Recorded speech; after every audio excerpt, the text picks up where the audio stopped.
2030 के लोकसभा और विधानसभा चुनाव में अभी काफी वक्त पड़ा है, लेकिन सियासी दलों ने अभी से अपने वोट बैंक की नब्ज टटोलनी शुरू कर दी है। अभी हाल में हुए बिहार विधानसभा चुनाव के नतीजों के बाद से हरियाणा बीजेपी के नेता चौथी बार भी अपनी सरकार पक्की मानने लगे हैं। लेकिन इनेलो, कांग्रेस और दूसरी पार्टियों को लगने लगा है कि बीजेपी के पास जीत का जो अचूक नुस्खा है, उसके लिए उन्हें घिसी पिटी लकीर को छोड़कर अब कुछ नया करने की जरूरत है।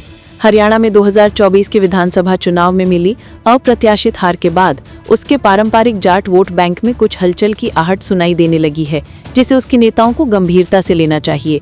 कहा जाता है कि हरियाणा में सरकार बनाने में एससी, ओबीसी और जाट समाज की अहम भूमिका रहती है, लेकिन ज्यादा मारामारी जाट वोट बैंक को लेकर होती है। कुछ जाट नेताओं की पगड़ियां अब ज्यादा पुरानी हो जाने से उनकी संभाल कुछ ज्यादा मुश्किल होती जा रही है। जाटों में नई लीडरशिप की उम्मीद भी उभरने लगी है, जिसमें नया हौसला और नई उम्मीद है। उनकी सियासी उड़ान की ख्वाहिश भी ऊंची है। समाज में उभर रही इस पीढ़ी को हल्के में नहीं लिया जा सकता। कहा जाता है कि प्रदेश की 30 विधानसभा सीटों पर जाट समुदाय का अच्छा खासा असर है। बीजेपी के पास फिलहाल ओम प्रकाश धनखड़, कैप्टन अभिमन्यु और सुभाष बराला जैसे बड़े जाट चेहरे हैं। पिछले एक साल से तो बंसीलाल परिवार से किरण चौधरी और उनकी बेटी श्रुति चौधरी भी भाजपाई हो गई हैं। इनेलो के पास अभय चौटाला और जेजेपी के पास अजय चौटाला जैसे बड़े जाट नेता हैं, जिनके पास चौधरी देवीलाल की सियासी विरासत है। कांग्रेस के पास सबसे बड़ा जाट चेहरा 2 बार के सीएम भूपेंद्र सिंह हुड्डा है। उनकी अनवाई में कांग्रेस लगातार हरियाणा में 3 विधानसभा चुनाव हार चुकी है।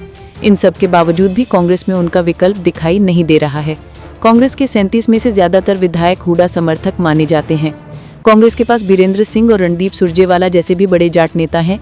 2024 के विधानसभा चुनाव में जिस तरह से बीजेपी ने जाट वोट बैंक में सेंध लगाई, उसे लेकर बाकी सियासी दल अभी से ही जाट समाज को अपनी तरफ लामबंद करने में जुट गए हैं। इनेलो ने 2 महीने पहले चौधरी देवीलाल की 112वीं जयंती पर रोहतक में रैली करके अपने जनाधार का प्रदर्शन किया। वहीं 9 दिसंबर को जेजेपी अपने स्थापना दिवस के मौके पर जुलाना में अपनी ताकत दिखाने जा रही है। कांग्रेस के नेता बीरेंद्र सिंह और उनके बेटे ब्रिजेंद्र सिंह की सद्भाव यात्रा जारी है। भले ही कांग्रेस के दिग्गज नेता उसमें शामिल ना हो रहे हों, लेकिन जाट बहुल इलाकों में उसे अच्छा समर्थन मिल रहा है, जो कि कांग्रेस के लिए अच्छा संकेत है। एक तरफ कांग्रेस अपना जाट बैंक को जोड़े रखने की जद्दोजहद में है, वहीं बीजेपी ऐसा करने की जल्दबाजी में दिखाई नहीं दे रही है, क्योंकि उसके पास मजबूत सरकार के साथ साथ संगठन है। आमतौर पर जाटों को इनेलो और कांग्रेस का परंपरागत वोटर माना जाता रहा है। पिछले साल हुए लोकसभा चुनाव में भले ही बीजेपी को जाटलैंड में करारी हार का सामना करना पड़ा हो, लेकिन ठीक 4 महीने बाद हुए विधानसभा चुनाव में उसने आधा दर्जन से ज्यादा जाट बहुल सीटों पर जीत हासिल की थी और कांग्रेस को बड़ा झटका दिया था। ऐसा करके बीजेपी ने साबित किया कि जाट समाज में उसका ठीक ठाक जनाधार है।